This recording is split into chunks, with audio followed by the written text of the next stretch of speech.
Oke, Assalamualaikum warahmatullahi wabarakatuh. Kita bertemu lagi pada pagi hari ini. Kita masuk pelajaran fikih untuk pelajaran setelah PTS, yaitu masih satu bab untuk kelas 8, ya judulnya mengenai makanan minuman halal haram. Oleh karena itu, untuk pelajaran fikih setelah PTS ini nanti ada 2 pertemuan. Oleh karena itu, untuk pertemuan hari ini, bab pertama ini setelah PTS ini, bukan bab pertama ya, bab ketiga.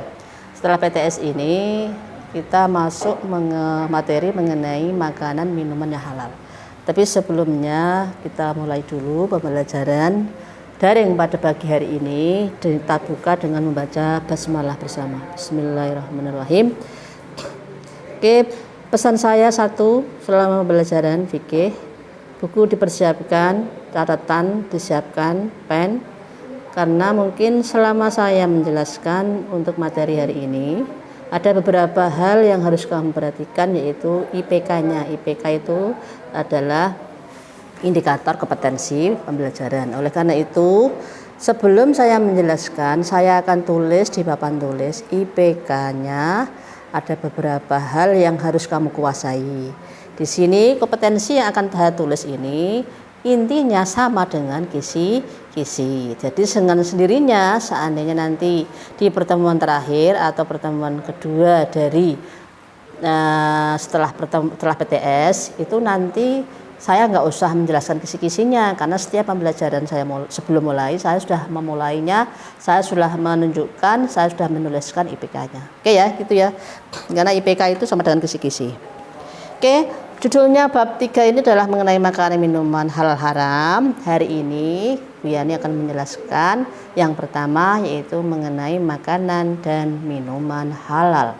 Ya, apa saja IPK-nya? Kita tulis dulu judulnya sama IPK-nya.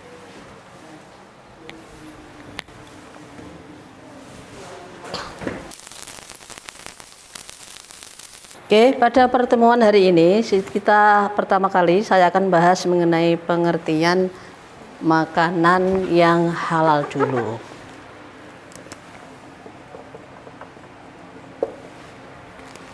Ya, IPK-nya ada 6. Satu, pengertian halal sendiri itu apa. Yang kedua, nanti pengertian makanan yang halal seperti apa. Kedua, dalilnya mengenai makanan halal. Terus isi dalil makanan halal itu ada 3, baik dari Quran maupun dari hadis. Yang keempat, jenis makanan halal. Yang kelima, jenis minumannya halal. Nomor 6 adalah manfaat makanan yang halal. Oke, ini saja ada 6 poin yang akan kita bahas saat ini sementara sebelum lanjut ke makanan yang haram. Oke, satu persatu kita kaji, kita telah dulu mengenai halal. Oke, sering kita mendengar dalam sehari-hari kita mengenal kata-kata istilah halal. Halal itu apa? Kalau dalam BPOM itu kalau makanan dikatakan halal berarti artinya sudah dibolehkan atau boleh dikonsumsi oleh siapa saja, terutama oleh umat Islam. Kalau makanan tidak ada labelnya halal, maka kita harus hati-hati, jangan sampai kita konsumsi. Biasanya kalau makanan-makanan yang terbuat dari mungkin pabrik yang mungkin dari Cina atau mungkin dari luar negeri, mungkin tidak ada labelnya halal, maka kita hati-hati jangan mengkonsumsinya karena kita tidak tahu proses pengolahannya. Oleh karena itu lebih baik kita makan yang jelas, yang sudah diketahui atau sudah ada labelnya halal. Itu aman bagi kita, baik kesehatan maupun kejiwaan kita. Pengaruhnya di semuanya, baik fisik maupun psikis. Oleh karena itu sangat penting sekali semua makanan itu pada asalnya boleh dikonsumsi, kecuali sudah ada dasar dalilnya yang melarang kita untuk tidak boleh mengkonsumsi makanan itu. Saya ulang bahwa pada dasarnya semua makanan yang ada di bumi yang baik untuk pertumbuhan jasmani maupun rohani kita itu adalah dibolehkan, kecuali sudah jelas ada dalil yang mengharamkan. Itu harus kita hindari. Berarti makanan halal itu apa ya? Makanan yang diperbolehkan atau boleh dikonsumsi oleh kita umat Islam, gitu ya. Secara garis besar, makanan halal dan minuman halal adalah makanan dan minuman yang boleh dikonsumsi oleh umat Islam. Sekarang dalam Quran itu ada banyak ya dalil yang menjelaskan mengenai makanan halal haram. Tapi di buku kalian coba dilihat di situ dasar yang menunjukkan kalau kita itu diperintahkan untuk memakan atau mengkonsumsi yang halal itu jelas di sini di IPK nomor 2 adalah diterangkan dalam surat Al-Baqarah ayatnya 168. Oke, buka bukunya halaman 41. Oke, di situ dijelaskan bahwasanya kita kaji satu persatu kosakatanya. Bismillahirrahmanirrahim. Ya ayuhan nasu, hai manusia. Kalau hai manusia berarti semua umat Islam, semua orang yang ada di bumi ini adalah diperintahkan untuk memakan. Nah, di sini makan yang banyak. Kulu, makanlah. Perintah untuk makan. Mimma fil ardi, apa-apa yang ada di bumi. Berarti kita ini diperintahkan untuk makan yang ada di bumi. Yang bagaimana yang perlu dimakan? Di sini ada penjelasan khusus di ayat tersebut, yang paling akhir ada kata-kata halalan thayyiban. Di sini jelas bahwa makanan yang boleh diperintahkan oleh Allah di sini adalah yang halal. Di sini maksudnya halal itu yang seperti apa? Halal ya artinya dalam Quran itu dibolehkan untuk dikonsumsi. Halal artinya tidak dilarang oleh Allah dan Rasulnya. Ya. Di sini kata-kata yang pertama ditunjukkan oleh Allah adalah kalimat halalan dulu. Kalau halal jelas baik. Tapi sebalik sekarang, kalau kita memerintahkan makanlah makanan yang baik. Kalau orang pertama tidak memahami, baik itu relatif. Artinya memahami seseorang tentang baik itu macam-macam. Apakah yang baik itu harus yang enak? Yang mungkin di dalam pengolahannya mungkin yang pokoknya enak saja di lidah. Tanpa memperdulikan entah cara pengolahannya, prosesnya itu dicampur dengan sesuatu yang tidak diperbolehkan. Nah ini kalimat ini kalau kita tidak paham maka mungkin di luar kita, artinya di luar orang Islam, bolehlah mengatakan makanan yang baik, yang sehat, yang enak kan itu. Tapi di sini Allah menunjukkan dulu halal dulu, halal mesti baik. Artinya baik kesehatan, jasmani maupun rohani. Baik hal dari zatnya, prosesnya maupun cara pengolahannya itu yang dilihat. Bukan semata-mata baik karena makanan yang indah yang kelihatannya enak belum tentu dia halal. Paham ya? Halal mesti baik, tapi yang baik belum tentu halal. Itu perkara. Maka di sini ada dalil tadi mengatakan ya ayuhan nasu, hai manusia, kulu makanlah mimma fil ardi, segala sesuatu apa-apa yang ada di bumi, yang bagaimana yang diperbolehkan dimakan, yang halalan thayyiban, dan halal yang baik. Halal artinya tidak dilarang oleh Allah dan Rasul. Yang baik yang bagaimana? Baik untuk kesehatan jasmani maupun rohani. Jadi intinya di dalil ini Al-Baqarah 168 kita diperintahkan untuk makan makanan yang halal lagi baik. Sekarang kita telusuri lagi, kita telah lagi yang halal tadi yang bagaimana, yang baik itu yang bagaimana. Yang halal jelas di sini di dalamnya tidak terkandung sesuatu yang diharamkan oleh Allah. Yang halal bagaimana? Halal dari zatnya, artinya makanan itu jelas dari zatnya sendiri itu sudah halal. Contoh telur, jagung, padi, itu semuanya adalah murni, tidak ada dalam pembuatan itu dicampur dengan sesuatu yang haram. Murni benda itu, makanan itu adalah zatnya memang halal. Lain lagi kalau mungkin kita melihat makanan yang sudah jadi, contoh kayak kita makan bakso, rendangnya itu prosesnya bagaimana? Apakah campurannya juga hanya saja daging sapi saja, atau mungkin dalam prosesnya dicampur dengan makanan yang lain atau daging yang lain yang tidak haram, yang tidak halal. Makanya di sini makanan halal atau halal dari zatnya, cara memprosesnya, dan cara memperolehnya. Sekarang saya tanya, hamburger itu enak, tapi kalau kita memperolehnya dengan cara mencuri, maka makanan yang enak tadi menjadi haram. Maka peninjauannya itu meliputi ya zatnya ya halal, cara memperolehnya makanan itu juga harus halal, terus cara mengolahnya juga harus halal. Semuanya ini meliputi 3 hal itu. Jadi belum berarti kalau saya makan yang enak itu halal, itu enggak. Karena lihat dulu apakah yang saya makan itu enak dari segi halal dari segi zatnya atau proses pengolahannya. Karena belum tentu yang enak itu juga nanti prosesnya sesuai dengan standar atau kaidah Islam. Makanya hati-hati sesuatu yang kita konsumsi itu.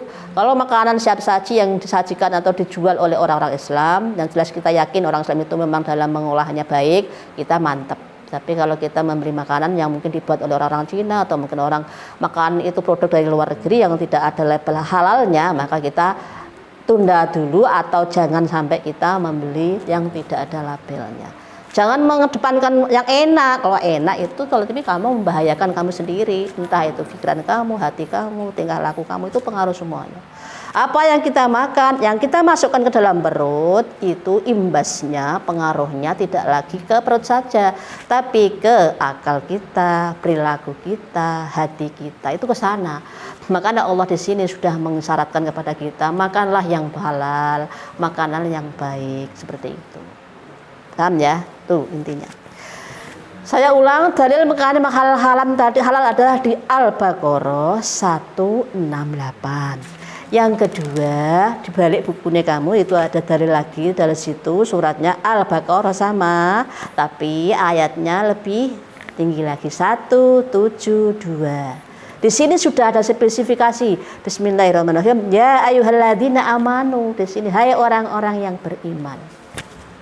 Orang-orang beriman kalau zaman dulu umat-umat Nabi Dawud, umat Nabi Isa itu juga ya tidak amanu, karena memang zaman dulu nabi-nabi yang memang dapat perintah Allah untuk mensyiarkan agamanya itu dulu memang semuanya adalah mengesahkan Allah, kecuali zaman sekarang mereka sudah merubah inti dari ajarannya. Jadi ini yang Isa ya akhirnya kitabnya sudah berbeda, tidak lagi mengesahkan Allah. Gitu ya. Ya ayyuhalladzina amanu kulu, makanlah min thayyibatina, di sini yang baik, ma razaqnakum, dari apa-apa yang telah kami rezekikan kepada kalian. Ya ayyuhalladzina amanu kulu min thayyibati ma razaqnakum. Bahkan di surat Al-A'raf 157 di situ diperintahkan, kita itu diperintahkan untuk amar ma'ruf. Amar ma'ruf itu apa? Amar itu perintah, ma'ruf itu untuk mengajak yang baik. Wayanhahum, dan mencegah untuk melakukan hal-hal yang mungkar. Di sini terakhir ada kalimat wa yuhillu lahumut thayyibah, dihalalkan bagi kalian itu adalah yang baik-baik. Wa yuharimu, dan diharamkan bagi kalian alaihimul khaba'is. Khaba'is itu artinya adalah yang buruk. Saya garis bawahi wa yuhillu lahumut thayyibat wa yuharrimu alaihimul khaba'is. Khaba'is itu lawan katanya adalah thayyibah. Kalau thayyibah yang baik, khaba'is itu yang tidak baik, artinya yang buruk. Paham ya di sini ya? Jadi kita diperintah yang baik, dilarang makanan yang buruk, yang keji. Nanti kita bahas yang buruk itu seperti apa. Kita lanjut ke hadisnya. Saya ulang, dalil mengenai makanan halal tadi Bu Yani ada 3 yang dari Quran, Al-Baqarah 168, Al-Baqarah 172, Al-A'raf 157. Sekarang kita lihat hadisnya. Jadi dasarnya tidak hanya Quran saja, tapi dalam hadis juga ada. Di sini dalam hadis ditanya oleh seseorang, Rasulullah ditanya mengenai anis samani wal jubni, bagaimana mengenai minyak samin. Samin itu minyak samin, wal jubni adalah keju, wal firai adalah kulit. Oke, Nabi menjawab al halalu, yang halal itu adalah ma halallahu fi kitabih. Yang halal itu jelas sudah diterangkan Allah kehalalannya di dalam Al-Qur'an. Demikian juga yang haram juga dijelaskan, yang haram juga dijelaskan dalam Al-Qur'an. Lalu bagaimana yang tidak dijelaskan dalam Quran? Kalau tidak diterangkan dalam Al-Qur'an, mimma afa aku, maka itu termasuk yang dimanfaatkan. Gitu ya. Makanya kalau tidak dalam Quran jelas halal, kita cari hadisnya. Ada tidak dalam hadis? Ada. Kalau tidak ada, bagaimana yang tidak ada? Nanti Allah akan memaafkan, atau mungkin diterangkan dalam ijma atau qiyas. Kita lanjut ke jenis-jenis makanan halal. Makanan yang halal itu bagaimana ya? Ya semua makanan yang tidak dilarang oleh Allah dan Rasulnya itu jelas. Yang kedua tadi adalah at-thayyibah. Jelas makanan itu yang baik. Yang baik bagaimana? Artinya baik untuk kesehatan maupun jasmani maupun rohani. Artinya makanan itu baik, tidak kotor atau tidak menjijikkan. Yang nomor 3, makanan itu membawa manfaat bagi kesehatan kita, baik jasmani maupun rohani. Sekarang jenis minuman yang halal seperti apa? Jenis minuman yang halal di sini adalah jenis minuman air atau cairan itu adalah yang baik, yang tidak membahayakan bagi kehidupan manusia, baik itu akal, jiwanya maupun akidahnya. Yang kedua adalah minuman yang halal itu yang bagaimana ya, yang jenis air yang tidak memabukkan, ya, air atau cairan yang tidak memabukkan. Walaupun sebelumnya mungkin memabukkan seperti arak yang sudah berubah menjadi cuka, itu lain lagi. Yang ketiga adalah air atau cairan itu bukan berupa yang benda najis atau benda suci yang terkena najis. Yang keempat, air atau cairan itu didapatkan dengan cara yang halal atau yang baik, tidak bertentangan dengan ajaran agama Islam. Untuk IPK yang terakhir, apa toh manfaatnya kita itu mengkonsumsi makanan yang halal? Jelas. Kalau kita terbiasa kita ini makan yang baik, jelas pengaruhnya ringone awake dhewe. Badan kita jelas sehat. Kedua, kalau kita makan makanan yang halal, Allah juga akan nanti merindui apa yang kita makan. Yang nomor 3, manusia itu akan memiliki akhlak karimah. Jelas, kalau kita makan makanan yang baik, insya Allah berpengaruh kepada kita, badan kita, akhlak kita. Itu intinya. Jadi makanan itu menjadikan kita sehat semuanya. Ya badan kita, ya akhlak kita, terakhir endingnya dapat ridhonya Allah. Itu adalah manfaat kita makan atau mengkonsumsi yang halal. Itu ya, jelas badannya sehat. Sehat apanya? Ya badannya, ya baik akhlaknya. Yang terakhir kita akan nantinya mendapatkan keridhaan dari Allah. Itu saja untuk makanan halal, IPK-nya ada 6. 1, saya ulang, mengenai apa itu halal. Terus nanti kita sambung, berarti makanan minuman yang halal adalah yang bagaimana. Yang nomor 3, dalilnya tadi yang dari Quran ada 3, hadisnya ada 1. Banyak sekali di Quran kalau mengenai makanan halal. Di sini dibatasi kalian. Seandainya kamu pengen mengkaji lebih lanjut, pengen lebih tahu banyak lagi, pelajari, dicari di Google atau mungkin dicari di aplikasi yang lain yang mengenai materi makan halal haram, gitu ya. Manfaatnya sudah, jenis minuman halal ada 4, jenis makanan halal ada 3. Jadi saya sebutkan nanti IPK 1-6 harus kamu lihat dan kamu, berarti nanti saya membuat kisi-kisi ya sesuai dengan yang IPK itu, tidak jauh dari itu, gitu ya. Nanti kalau kita pertemuan langsung tetap muka bisa diskusi, tapi kalau kita seperti ini daring ya sepenting kalian kalau memang belum paham buka lagi YouTube dari Biani ini atau mungkin cari aplikasi lain tentang materi makanan halal. Oke, untuk selanjutnya kita lanjutkan materi untuk yang sub ini, tapi makanan dan minuman yang haram. Lihat IPK-nya di sini. IPK-nya adalah makanan haram itu apa? Haram saja itu apa? Haram ya dilarang, tidak diperbolehkan. Nah sekarang makanan minuman haram berarti ya makanan dan minuman itu tidak boleh dimakan, tidak boleh dikonsumsi. Dasarnya dari Quran maupun hadis ini banyak sekali. Dan nanti hikmahnya pasti banyak sekali. Allah itu kalau sudah melarang atau memberikan isyarat kita tidak boleh memakannya atau mengkonsumsinya, maka jangan sampai kita melanggar. Sesuatu yang diperintahkan Allah kita harus taati. Sesuatu yang dilanggar harus kita hindari.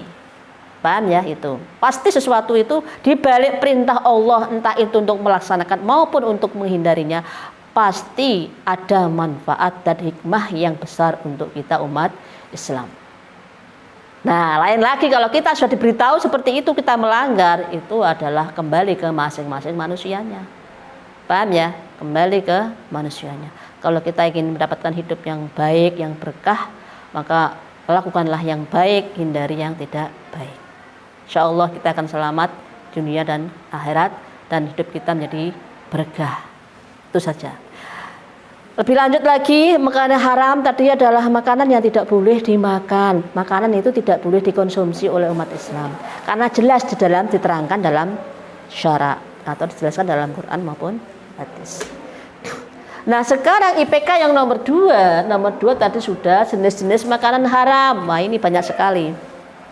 Di situ jenis-jenis makanan haram dalam Quran saja itu ada banyak sekali. Di dalil Al-Maidah ayat 3 itu saja yang makanan haram ada banyak sekali, sekitar ada 10. Itu baru ayat 1 Al-Maidah. Coba kita lihat saja. Jenis-jenis makanan haram satu adalah yang diterangkan dalam Al-Maidah ada 3, ayat 3 itu ada 10. Al-Maidah tok itu ada 10. Yang kedua, jenis makanan haram itu adalah semua makanan yang tadi kotor, khaba'is, yang menjijikkan. Ya, yang menjijikkan pasti kamu tahu kan, yang identik dengan yang membuat kita muntah atau mungkin kita enak atau seperti itu tidak boleh dimakan karena memang ya menjijikkan, enggak membuat kita pengen jadi nyaman makan, atau mungkin karena sesuatu itu menjadi kita sakit karena apa, enggak enak dilihat, enggak enak dimakan, enggak dirasakan, itu semuanya dilarang. 3 adalah semua makanan itu yang mendatangkan madorot kiopo, kerusakan, baik untuk jiwa kita, akidah kita, moral kita, semuanya itu. Ya, kembali lagi tadi, makanan yang haram pasti pengaruhnya dengan moral, akidah, pikiran, hati, itu semua pasti imbasnya. Makanya kalau kita pengen menjadi anak yang soleh, upayakan kita itu sederhana apapun makanan itu harus halal. Jangan sampai kamu melihat ke depan, yang penting saya mendapatkan makanan yang enak sekalipun dengan cara yang haram, jangan. Kalau kita terbiasa seperti itu, jangan harap punya anak yang soleh. Karena anak yang soleh itu adalah kembali ke apa yang kita makan, kemasuk dalam perut itu apa. Itu sangat besar sekali. Nomor 4, bagian yang dipotong dari hewan yang masih hidup. Nah ya Allah, bayangkan, bagian yang dipotong dari binatang yang masih hidup itu seperti bangkai berarti. Ya. Nomor 5 adalah makanan yang didapat dengan cara yang tidak benar. Saya tadi bilang apa? Hamburger itu enak tapi dengan cara mencuri maka menjadi haram. Paham ya? Yang enak belum tentu halal karena diperoleh dengan cara yang haram. Satu persatu makanan yang haram yang diterangkan dalam surat Al-Maidah ayat 3 adalah Bismillahirrahmanirrahim. Hurrimat, diharamkan. Jelas ini kata kalimat pasif, diharamkan alaikum, bagi kamu. Apa saja makanan yang diterangkan dalam Al-Maidah 3 nomor 1 adalah maitah. Maitatun itu adalah bangkai. Tapi di sini tidak semua bangkai haram. Bangkai apa yang boleh dikonsumsi, yang boleh dimakan? 1 bangkai kecuali ikan dan belalang. Sekarang saya jelaskan. Kemarin tuku yang pasar, apakah iwake itu jeurip? Itu sudah bangkai kan?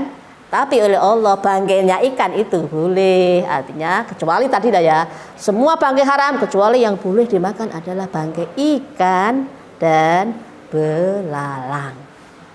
Ada sih memang ikan yang masih hidup, lele itu ada yang hidup, mau hidup untuk ngambil. Anda mungkin air lautnya itu jauh, apa sampai pasar kalian itu apakah hewannya, binatangnya, ikannya masih hidup? Enggak juga kan. Makanya kayak Banjar atau mungkin seperti itu ikan laut pasti dalam keadaan sudah mati. Tapi itu bukan berarti bangkai, tetap namanya bangkai, tetapi kecuali di sini ikan itu bangkainya boleh dimakan.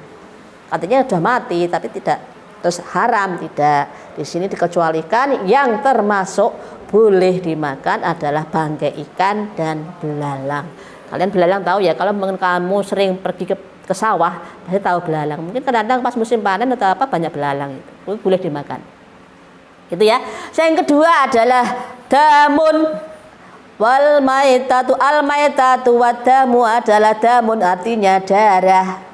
Semua hukumnya darah itu haram kecuali ya ada 2. Darah yang boleh dimakan hanya 2, yaitu hati dan limpa. Semua itu manggone nduk jeruan. Karena itu manggone nduk jeruan ketika sudah disembelih dengan cara halal, maka yang limpa dan hati tadi itu termasuk kategori darah, boleh dikonsumsi. Yang tidak boleh yang bagaimana Bu, yang haram hukumnya tadi? Contohnya di tempat kamu ada orang nyembelih kebu, pas mantu nyembelih kebu, Lah pas nyembelih kebo itu oleh modernnya atau mungkin orang kampung yang mungkin dipercaya bisa nyembelih, darahnya diadai tembor atau mungkin sejenis apa. Terus darah tadi dimasak. Lah ini termasuk yang haram. Dari darah yang mengalir tadi dimasak terus dimakan itu hukumnya haram. Artinya kalau kamu itu sering menemui di warung-warung, istilah kamu mungkin yang lebih terkenal dan namanya dideh atau apa namanya itu ya. Pokoknya itu yang dimasak, darah yang dimasak itu namanya dideh itu. Tapi saya lupa bahasa Indonesianya apa kalau dideh itu. Nah, itu ya, itu haram. Tapi darah yang di dalam tubuh binatang yang sudah disembelih itu hukumnya halal. Contohnya tadi apa? Darah yang boleh dikonsumsi adalah hanya 2, hati dan limpa. Paham ya? Nomor 3 adalah walahmul khinzir, babi. Saya ulang. Walahmul khinzir artinya babi. Babi itu semuanya, badannya, kulitnya, lemaknya, pokoknya di dalam badannya babi semua hukumnya haram. Makanya di sini kalau kita makan orang Cina, misalnya kalau membuat makanan itu jadi enak, katanya dicampur dengan minyak babi. Makanya hati-hati kalau makanan kita beli di Cina atau makan seafood Chinese atau mungkin Chinese food itu biasanya kita lihat Cinanya itu Islam apa tidak. Kalau dia tuh orang Islam, kita makannya mungkin dia tahulah makanan yang boleh dan tidak. Tapi kalau orang-orang Cina umum artinya tidak ada label halalnya atau mungkin orang Islam, jangan sampai kita masuk ke rumah makan yang backgroundnya adalah makanan Cina. Karena orang Cina itu makannya menjadi enak itu biasanya dicampur dengan salah satunya adalah dengan minyak babi seperti itu. Gitu ya. Jangan sampai kita mengkonsumsi babi karena itu jelas di sini disebutkan bunyinya sudah ceto lahmul khinzir babi. Dah. Babi adalah hukumnya haram. Nomor 4 adalah uhilla li ghairillahi bih. Binatang yang disembelih tidak menyebut nama Allah. Pas nyembelih mudine lali maca bismillah. Hewannya itu gede, kebunnya gede. Sekalipun itu sehat binatangnya, tapi ketika menyembelih tidak disebut nama Allah, tidak menyebut nama Allah, maka kebo tadi menjadi haram. Bagi orang yang tidak tahu agama Islam, mungkin ini adalah kesempatan dengan cara apa? Dijual tapi dengan harga murah. Lah emane seger tapi karena hanya tidak membaca bismillah, eman aja tak dol. Nah, itu bagi orang yang tidak tahu agama, tidak mempedulikan hukum. Makanya dia mengambil jalan pintas, sing penting payu, sing penting batine akeh, tapi dia cara mengolahnya dengan cara yang tidak halal. Artinya membuat apa yang kita makan, uangnya kan tadi dijual, uangnya kita belikan makanan yang masuk ke perut kita, nanti imbasnya ke semuanya, baik itu jiwa kita, pikiran kita, moral kita, akidah, semuanya berimbas. Makanya hati-hati, kita ini hidup karena ini kita menyangkut keluarga, jangan sampai apa yang kita berikan ke orang tua dan anak-anak kita itu jangan sampai adalah makanan yang haram, karena nanti pengaruhnya kembali ke kita sendiri. Itu saja. Yang nomor 5 adalah wal munkhaniqatu. Apa itu wal munkhaniqatu? Adalah binatang yang matinya tercekik. Lain lagi contoh ya, seandainya ayam mau disembelih, pokoknya ayamnya liar, pokoknya nggak bisa dipegang. Mau diambil dari kurungan, ternyata mebur, bareng-bareng sampai ke pojok, kecepit lawang, lehernya kecepit lawang, mati. Nah, kita nggak sempat nyembelihnya. Tercekik lawang tadi membuat nyawanya hilang sebelum disembelih, artinya nyawanya sudah tidak ada. Itu termasuk bangkai juga tidak boleh dikonsumsi. Hukumnya haram kalau kita mengkonsumsinya. Satu ya, wal munkhaniqatu adalah hewan atau binatang matinya tercekik. Nomor terusnya adalah wal mauqudatu, matinya terpukul. Ini ora sengaja gugutan hewan ayam kumu hampir sembelih mbok pukul. Wong ayam hampir sembelih wae dadi enak wae lan mebur gugutan artikul terus pokoke sak kentuke dipukul jebret mati ayamnya. Maka ayam yang mati karena dipukul tadi hukumnya kalau kita konsumsi hukumnya haram. Sekalipun baru mati jedar, baru dipukul mati sek. Terus kamu malahan langsung olah. Lah ini hukumnya haram. Ya. Yang nomor terusnya adalah wal mutaradiyatu, adalah matinya karena terjatuh. Contoh, ada hewan sapi mau dijadikan korban, mau disembelih, tiba-tiba lari kebirit sampai yang tukang jagal kelepotan bagaimana cara megangnya. Akhirnya malahan hewannya itu terjatuh ke jurang, mati. Maka hewan tadi kalau dimakan hukumnya haram, kecuali nanti lain lagi. Yang menjadi persoalan jika kita menemukan binatang saja, contoh saja, ono ayam di jalan, kamu naik motor jebret buantar mak bret, ayamnya mak cedet kena buntute atau mungkin kena sirai. Tapi ketika kamu menemui ayam itu kok masih bernyawa dan kamu masih sempat menyembelihnya, itu lain lagi. Ketika kamu menyembelihnya masih ada nyawanya dan kamu menyembelih dengan menyebut nama Allah, maka ketika kamu masih menemui masih bernyawa dan masih sempat kamu sembelih dan kamu menyebut nama Allah, maka halal dimakan. Yang tidak boleh kalau kamu itu sudah menemui ayam itu mati, jelas tidak ada nyawanya, terus buat sembelih, itu tetap haram. Karena waktu kamu menyembelih sudah tidak ada nyawanya. Itu lain ya. Yang terusnya adalah wan natihatuan, matinya karena ditandu oleh binatang yang lain. Contoh, kue berburu. Kamu di sana menemukan ono rusa diterkam oleh binatang buas. Terus kamu menemukan rusa itu sudah tidak bernyawa. Terus kamu bawa pulang, terus kamu masak, itu hukumnya haram. Karena sudah tidak bernyawa kamu bawanya dimakan itu. Selanjutnya adalah wama akala sabu illa madzakaitum, dan apa-apa binatang itu yang matinya adalah untuk matinya diterkam binatang buas. Tadi sama ya, diterkam ditanduk itu sama. Kalau kita menemukannya sudah mati, maka kalau kita makan haram. Kecuali ya. Contoh saja kalau kita berburu binatang. Nah, kita waktu berburu kok kita pakai pistol atau mungkin pakai panah apa? Kita ketika berburu itu kita kok membaca basmalah ketika kita melemparkan anak panah itu, maka hewan itu menjadi halal. Sekalipun tidak langsung kita sembelih di tempatnya. Ya gimana burungnya terbang kita sembelih bagaimana? Dengan cara kalau seandainya kita berburu, ketika kita mengarahkan arah panah ke hewan itu, terus kita membaca basmalah, bismillahirrahmanirrahim, jepret mati, nah itu halal. Itu ya.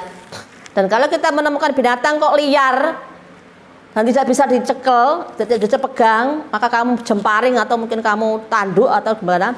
Ketika kamu menuncupkan atau memanahkan ke benda atau binatang itu, ketika kamu memanah dengan baca bismillahirrahmanirrahim, jebret, maka binatang itu menjadi halal. Pokoknya matinya karena anak panah yang kita lemparkan, itu hukumnya halal. Kan ada binatang yang lempet-lempet atau tidak bisa kita lihat binatangnya, tapi kita pengen menyembelihnya. Ya bagaimana supaya binatang itu halal? Kita lakukan dengan cara entah memanah dari mana saja badan itu, yang penting matinya karena kita dan kita menyebut nama Allah, itu halal. Gitu ya. Itu adalah di Al-Maidah ayat 3 tadi ada 10. Saya ulang. Yang tidak boleh adalah bangkai, yang kecuali bangkai ikan dan belalang. Kedua adalah damun, darah. Yang tidak boleh adalah darah semuanya tidak boleh kecuali hati dan limpa. Yang ketiga adalah lahmul khinzir, daging babi. Yang keempat adalah wa ma uhilla li ghairillah, binatang itu disembelih tapi tidak menyebut nama Allah. Yang nomor 5 adalah matinya tercekik. Yang nomor 6 matinya terpukul, dipukul. Nomor 7 adalah terjatuh. Nomor 8 ditanduk binatang lain. 9 matinya adalah diterkam binatang buas. Terakhir binatang itu adalah untuk berhala, nyembelih tapi kanggo sesajen kok dur kenteng atau mungkin untuk supaya selamat. Nah, niatnya adalah untuk berhala atau untuk itu namanya musyrik kan gitu. Tidak percaya lagi kepada Allah karena masih meyakini atau kekuatan lain selain Allah. Yang kedua adalah jenis makanan haram yang menjijikkan. Contohnya apa ya? Menjijikkan itu ya banyak sekali ya. Yang penting upil, air liur. Ya, seperti itu yang menjijikkan. Makanan yang busuk-busuk atau mungkin yang ya pokoknya riseni kayak gitu ya, itu tidak boleh. Yang nomor 3 adalah makanan itu adalah yang membawa mandorot. Mandorot itu rusak. Apa sih makanan yang membuat kerusakan? Di sini banyak sekali ya. Di dalam Quran di sini jelas Al-A'raf 33 ya, harrama rabbil fawahisha. Sehingga Tuhanmu telah mengharapkan fawahish itu perbuatan yang keji, baik itu yang tampak maupun yang tidak tampak. Dan perbuatan dosa dan melanggar hak manusia. Yang keempat, bagian yang dipotong dari binatang yang masih hidup. Makutia minal bahimati wahya hayatun fawa maitah. Apa-apa yang dipotong dari binatang hidup itu adalah seperti bangkai. We orang duwe iwak, terus kowe duwe kebo, bokonge kebo iku kamu iris. Nah, itu sama dengan bangkai. Haram. Dan terakhir, makanan itu diperoleh dengan cara yang haram. Itu juga tidak boleh. Sekarang jenis minuman haram. Di sini adalah semua jenis minuman yang memabukkan. Jelas ya. Di sini Qur'annya jelas di Al-Baqarah 219. Yas'alunaka 'anil khamri wal maisir. Oke, mereka bertanya kepada Muhammad tentang khamr wal maisir dan judi. Katakan, khamr dan judi itu adalah keduanya adalah terdapat dosa yang besar. Sekalipun sama, khamr itu kalau dalam kesehatan bisa dimanfaatkan untuk operasi kayak gitu. Tapi kalau dilihat dari manfaatnya itu adalah sedikit, tapi banyak mandorotnya, dosanya juga besar. Selanjutnya yang kedua adalah minuman dan benda najis, benda suci tapi terkena najis. Oleh itu ya saya ulang bahwa minuman itu minuman yang memabukkan baik sedikit maupun banyak hukumnya tetap haram. Kullu syarabin askara fa huwa haram. Semua minuman askara yang memabukkan maka fa huwa haramun, maka dikategorikan hukumnya tetap haram. Nah, ya, karena di sini sudah disebutkan ma askara, apa-apa yang memabukkan, faqaliluhu, baik itu kecil, sedikit, fakasir, baik itu mau banyak, maka tetapnya haram. Aku minum sipit lah buah, minumanku mau buah, minuman keras semua aku minum sitik, sak upil atau mungkin sak cep, tetap sama karena ma askara sesuatu yang memabukkan baik itu qalil, sedikit, au kasir atau banyak pun tetap dihukumi sama, haram, tidak ada pengecualian. Ya. Sekarang terakhir, akibatnya opo seandainya kamu itu makan makanan yang haram. Tadi sudah saya sebutkan pengaruhe renggone awake dhewe, baik itu sing dohir maupun sing batin.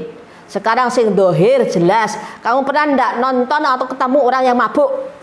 Kamu lihat dari dohirnya, mukanya, dari matanya, dari bibirnya, dari mukanya, matanya, bibir, semuanya akan berbeda dengan orang yang sehat. Matanya wong suka mabuk mesti merah, mukanya mesti pucat, bibirnya nanti kayak pucat. Pikirannya ya linglung karena tidak ingat. Makanya wong mabuk ya hilang kesadaran. Kalau hilang kesadaran berarti tidak tahu dirinya sendiri, apalagi mengingat Allah. Karena itu orang yang mabuk jelas lupa akan mengingat Allah. Makanya ini orang harus dihindari. Artinya makanan itu harus yang haram tadi dihindari. Karena apa? Membuat orang lupa akan Allah. Dirinya sendiri aja nggak tahu, apalagi Allah. Yang kedua, amal ibadahnya tidak diterima oleh Allah. Karena tadi mengkonsumsi makanan yang haram, amalnya tidak terima. Nomor 2, jelas mubadzir hartanya. Kenapa? Lah untuk minuman keras itu murah. Karena kalau mahal itu namanya pemborosan kan. Sudah boros, memabukkan, membuat awake dhewe lara kabeh. Nah, malah lebih baik semua itu kita hindari. Yang ketiga adalah mengganggu orang lain. Ada enggak orang mabuk itu terus dia tidak mengganggu orang lain? Pasti. Coba lihat ada dangdutan. Kalau ada dangdutan, kalau ada mabuk, mesti tersenggol sedikit, mesti emosi. Orang ada orang mabuk disenggol terus senyum-senyum mesti ada, mesti emosi. Berarti orang yang mabuk itu adalah bisa mengganggu orang lain. Yang terakhir adalah jelas dia akan lupa akan Allah. Ya, merusak jiwanya karena itu mengandung alkohol.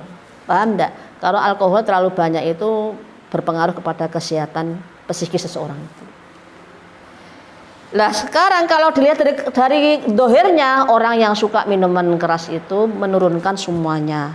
Dia cenderung lupa, senangnya menyendiri, semangat kerjanya juga tidak ada, wajahnya pucat, mulutnya kering, berat badannya menurun, kepala pusing, telinga berdengung, panca indera juga, mata dan telinga juga berkurang. Paham ya? Nggak ada orang mabuk mesti meripate merem-merem. Ya ndak, pikirannya ora jelas, melaku wae gloyoran. Ya ndak, membawa dirinya saja tidak karuan. Ini yang membahayakan dan khawatirnya nanti ini adalah berimbas, satu yang mengganggu orang lain. Ya lupakan Allah, mubadzir sisan hartani entek awake rusak. Inilah akibat buruknya. Paham ya? Ini akibat buruk. Makanya kita hati-hati kalau kita mengkonsumsi, jangan sampai mengkonsumsi makanan yang haram. Karena ini adalah berpengaruh kepada diri kita, apalagi kalau sudah berkeluarga, apa yang kita makan itu yang kita berikan kepada anak seharusnya dan hendaklah yang baik dan yang halal. Karena kalau kita baik, maka semuanya akan mendapatkan kebaikan, baik untuk diri kita maupun keluarga kita dan masa depan kita di dunia maupun di akhirat. Oke. Kita tutup dulu untuk pertemuan hari ini. IPK-nya dilihat di depan di papan tulis. Apa yang sudah saya sampaikan, ini nanti tolong jangan sampai ketika kamu mengerjakan tidak lepas dari apa yang sudah saya sampaikan. Gitu ya. Tetap semangat, jangan pesimis. Terus kamu harus banyak mengisi waktunya. Sekalipun sehari itu 10 menit lah, tapi tiap hari itu lebih baik daripada kamu itu belajar sistemnya kebut semalam, SKS ya, gitu ya. Luangkan waktu untuk ibadah, untuk belajar dan untuk amal sedekah jariah. Insya Allah hidup kita akan full dengan kegiatan yang positif. Hidup kita juga bermanfaat untuk diri kita dan orang lain. Baik, untuk anak-anak, untuk pertemuan pagi hari ini kita tutup sekian dengan baca hamdalah bersama alhamdulillahirabbil alamin. Assalamualaikum warahmatullahi wabarakatuh.